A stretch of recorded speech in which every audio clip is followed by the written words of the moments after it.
Hello everyone. आज के video का टॉपिक है कार्तिक मास के मेले और त्यौहार। मतलब कार्तिक महीने में जो भी मेले और त्यौहार हम सेलिब्रेट करते हैं उन सभी को यहाँ पर हम क्वेश्चन एंड आंसर फॉर्मेट में डिस्कस करेंगे। तो चलो स्टार्ट करते हैं। क्वेश्चन नंबर 1 है कि करवा चौथ का व्रत कब मनाया जाता है। क्वेश्चन के ऑप्शन है श्रावण कृष्ण चतुर्थी को, चैत्र शुक्ल चतुर्थी को, कार्तिक कृष्ण चतुर्थी को या फिर वैशाख शुक्ल चतुर्थी को। देखो, ये जो टॉपिक है मेले और त्यौहार, इसको समझने के लिए आपकी कुछ बेसिक अंडरस्टैंडिंग होनी चाहिए, तभी जाकर के ये सारे पॉइंट जो हैं आपके क्लियर हो पाएंगे। क्योंकि सबसे पहले आपको ये तो पता हो कि अमावस्या कब आती है हिंदी महीनों में, पूर्णिमा कब आती है, कृष्ण पक्ष क्या होता है या फिर शुक्ल पक्ष क्या होता है। तो इन बेसिक बातों की अगर हम बात करें तो फर्स्ट बेसिक बात ये है कि जो हमारे हिंदू धर्म के जो त्यौहार हैं वो विक्रमी कैलेंडर पर आधारित है। और ये जो विक्रमी कैलेंडर होता है इसमें 12 महीने होते हैं।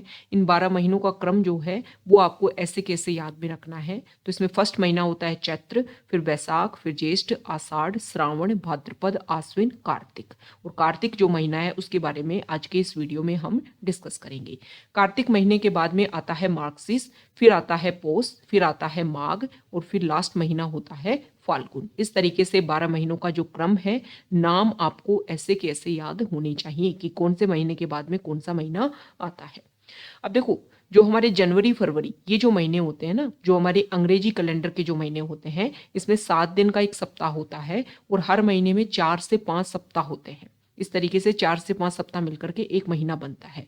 अब यहाँ पर हिंदी महीनों की अगर हम बात करें तो इसमें महीना जो है वो 15-15 दिन के 2 पखवाड़े में बटा होता है। मतलब मान लो ये कार्तिक महीना है और कार्तिक महीना जो है वो 2 भागों में बटा हुआ है, 15-15 दिन। तो पहले के 1 से 15 दिन जो होते हैं इनको बोला जाता है कृष्ण पक्ष। मतलब हिंदी महीने में महीने की शुरुआत होती है कृष्ण पक्ष के साथ में, और दूसरा जो पक्ष होता है 1 से 15 दिन का उसको बोला जाता है शुक्ल पक्ष। ओके। अब जो पहले 15 दिन होते हैं इनका जो अंतिम दिन होता है 15वां दिन जो होता है उसको बोलते हैं अमावस्या, और दूसरे पक्ष का अंतिम दिन जो होता है उसको बोलते हैं पूर्णिमा। तो ये बेसिक बात आप ध्यान में रख लो, आपके सब कुछ जो है वो अच्छे से क्लियर ध्यान में हो जाएगा।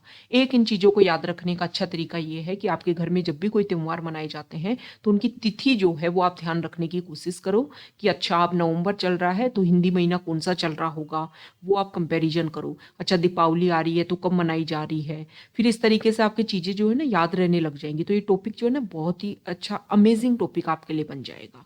तो ये बेसिक जो है कि आपके डेली रूटीन में जो चीजें रहेंगी वो आपको अच्छे से आप रिलेट भी कर पाओगे और समझ भी पाओगे कि उस त्यौहार को कैसे सेलिब्रेट किया जाता है। तो आपको रटने की जरूरत नहीं पड़ेगी। तो ज्यादा से ज्यादा चीजों को जो है ना समझा करो, जिससे बहुत सारी चीजें है ना बेसिक क्लेरिफिकेशन जब होता है तो बहुत सारा बर्डन क्रिएट नहीं होता। नहीं तो रटने बैठोगे तो इतना सारा सिलेबस होता है। कोई भी एग्जाम आप ले लो, हर एग्जाम का बहुत सारा सिलेबस होता है और इतना सिलेबस जो है वो याद रखा ही नहीं जा सकता है। तो समझने की कोशिश आप किया करो। तो ये बात हमने समझ ली कि 12 महीनों का क्रम और महीना जो है वो किस तरीके से डिवाइड होता है हिंदी महीनों में। अब हम देख लेते हैं इन क्वेश्चंस को। तो सबसे पहले हम कार्तिक महीने के कृष्ण पक्ष में जो त्यौहार आएंगे उनके बारे में डिस्कस करेंगे, फिर शुक्ल पक्ष में जो त्यौहार आएंगे उनके बारे में। तो कार्तिक पक्ष में जो पहला त्यौहार आता है वो आता है कृष्ण पक्ष की चतुर्थी को, और ये त्यौहार होता है करवा चौथ का।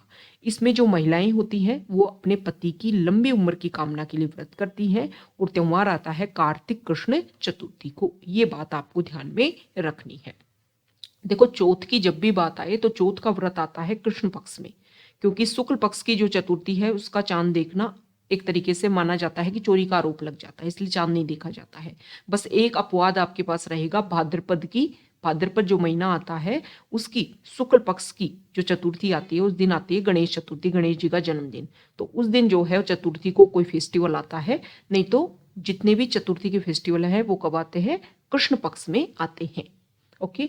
तो पहला हमने क्वेश्चन डिस्कस कर लिया कि कार्तिक के कृष्ण पक्ष की चतुर्थी को आ जाती है करवा चौथ।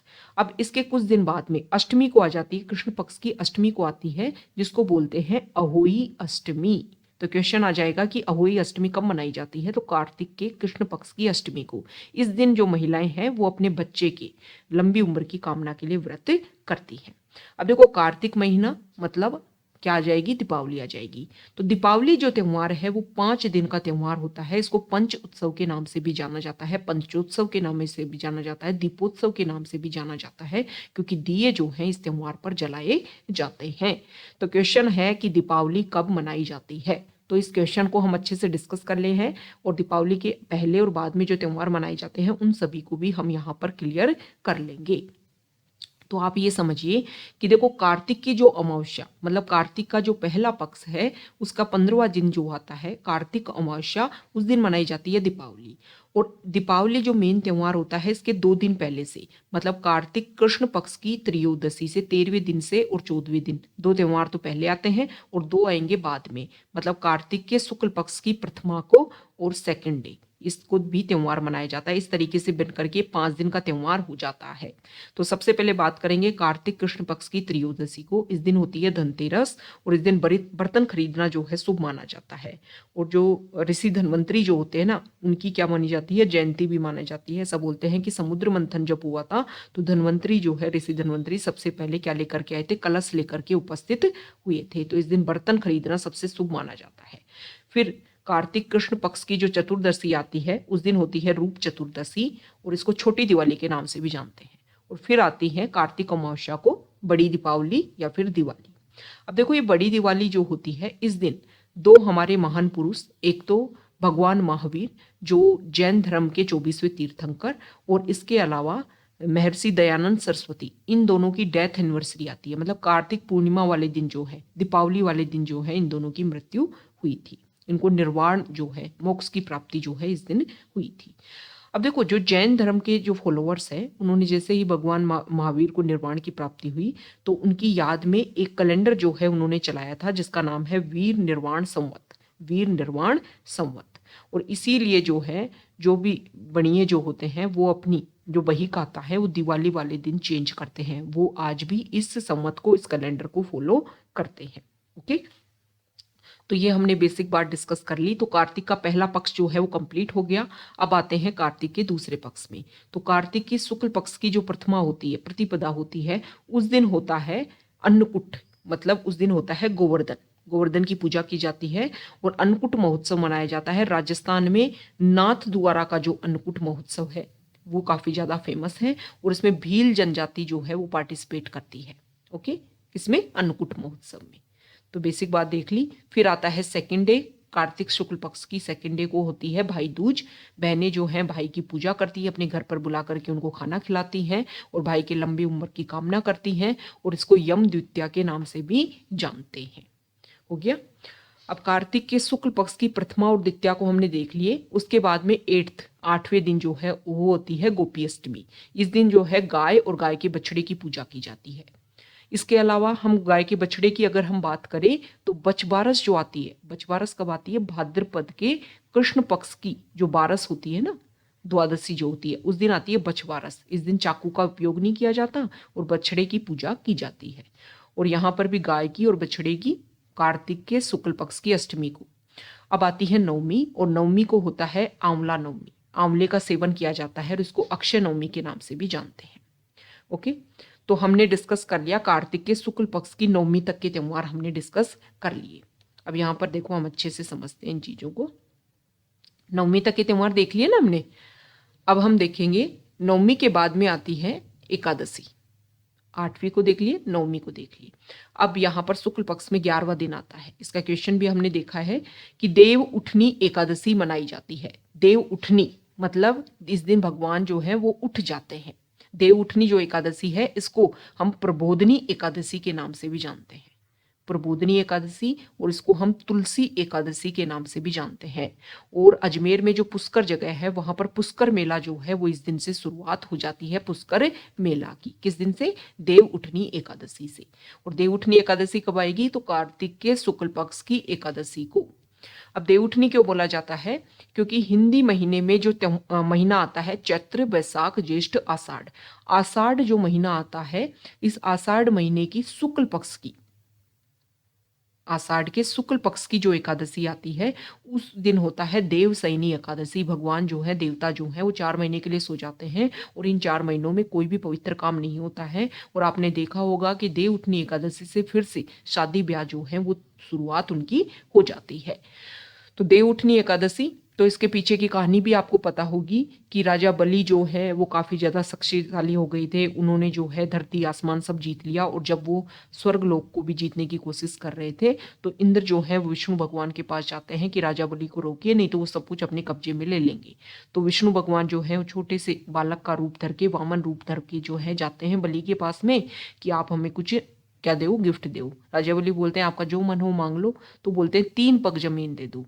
तो एक पग में धरती माप ली, एक पग में राजा बलि बोल देते हैं कि आप ले लो अपने हिसाब से जहां भी आपको पसंद आई, सब कुछ मेरा ही है, सब कुछ मेरे अंडर है। तो वामन भगवान ने एक पग में जमीन नापी, एक पग में आसमान नापा, और तीसरे पग बोले कि अब कहाँ रखूं। तो उन्होंने बोला मेरे सर पर रख दीजिए आप, और तो जगह है नहीं मेरे पास में। तो बोलते हैं कि राजा बलि जो है वो पाताल लोक में पहुंच जाते हैं। लेकिन राजा बलि के इस दान देने की जो प्रवृत्ति थी से विष्णु भगवान जो है वामन रूप में बहुत खुश होते हैं। तो फिर उनको अपना रूप दिखाते हैं, बोलते हैं कुछ आशीर्वाद मांगो। तो बोलते हैं कि ज़्यादा कुछ नहीं चाहिए, आपने मुझे पाताल लोक में पहुंचा दिया, बस 4 महीने जो है आप मेरे पास में रहोगे। ओके, तो ये वही 4 महीने हैं जब भगवान जो है पाताल लोक में राजा बलि के साथ में रहते हैं, और इस टाइम जो है कोई भी एक तरीके से पवित्र काम नहीं होते हैं। ये आपको ध्यान में रखना है। और ये होती है देवउठनी एकादशी। अब देवउठनी एकादशी जो होती है इसके बारे में हमने देख लिया कि इसको तुलसी एकादशी, प्रबोधिनी एकादशी के नाम से जानते हैं, और इस कार्तिक शुक्ल एकादशी को, और पुष्कर मेला जो है वो पुष्कर में शुरू हो जाता है। अब उसके बाद में कार्तिक शुक्ल पक्ष का अंतिम दिन आता है 15वां दिन, और इसको बोलते हैं पूर्णिमा, कार्तिक पूर्णिमा। इसको सत्यनारायण पूर्णिमा के नाम से भी जानते हैं। किस नाम से? सत्यनारायण पूर्णिमा। देखो गांव में आपने देखा होगा बहुत सारे लोग जो हैं वो कार्तिक महीने को ऐसे बोलते हैं कि विष्णु भगवान को बहुत ज़्यादा प्रिय है, कृष्ण जी को बहुत प्रिय है कार्तिक महीना। इसलिए लोग जो है, महिलाएं जो है वो कार्तिक का महीना नहाती है, सुबह उठ के जल्दी उठ के ठंडे पानी से नहाती है, पूजा करती हैं, और फिर इस दिन जो है कार्तिक महीना समाप्त होता है। पूर्णिमा वाले दिन सत्यनारायण की इस दिन पूजा होती है। अब देखो ये जो कार्तिक महीना का जो अंतिम दिन होता है ना पूर्णिमा, इस दिन कुछ मेले लगते हैं राजस्थान में अलग अलग जगह पर, तो इनके बारे में हम देख लेते हैं। तो जैसे यहाँ पर क्वेश्चन किया गया है कि कोलायत व पुष्कर मेला कब भरता है, तो पुष्कर मेले की शुरुआत तो कब हो जाती है? देवउठनी एकादशी से, और अंत होता है कार्तिक पूर्णिमा के साथ में। तो देखो जब पुष्कर मेला भर रहा होता है, उसी समय जो है बीकानेर में एक जगह पड़ती है कोलायत। बीकानेर में जगह है कोलायत। यहाँ पर कपिल मुनि का आश्रम है, और कपिल मुनि वही जिन्होंने सांख्य दर्शन दिया था। तो उनका मेला जो है वो भी कार्तिक पूर्णिमा को भरता है। तो 2 मेले हमने देख लिए, एक तो पुष्कर मेला और दूसरा हमने देख लिया कोलायत मेला, मतलब कपिल मुनि का जो मेला है वो भी कार्तिक पूर्णिमा को भरता है। इसके अलावा अगर हम देखें तो झालावाड़ में जो झालरा पाटन है, झालरापाटन में चंद्रभागा मेला जो है वो भी आज के दिन बढ़ता है कार्तिक पूर्णिमा को, और इसको पशु मेला भी बोलते हैं। मालवी किस्म की जो पशु है वो इसमें बेचे जाते हैं, और इसको हाड़ौती, क्योंकि झालावाड़ जो है हाड़ौती क्षेत्र में आता है, कोटा बूंदी बारा झालावाड़ जो है वो हाड़ौती क्षेत्र है, और वहां पर जो है हाड़ौती का इसको सुरंगा मेला बोला जाता है, हाड़ौती का सुरंगा मेला, किसको? चंद्रभागा मेला को।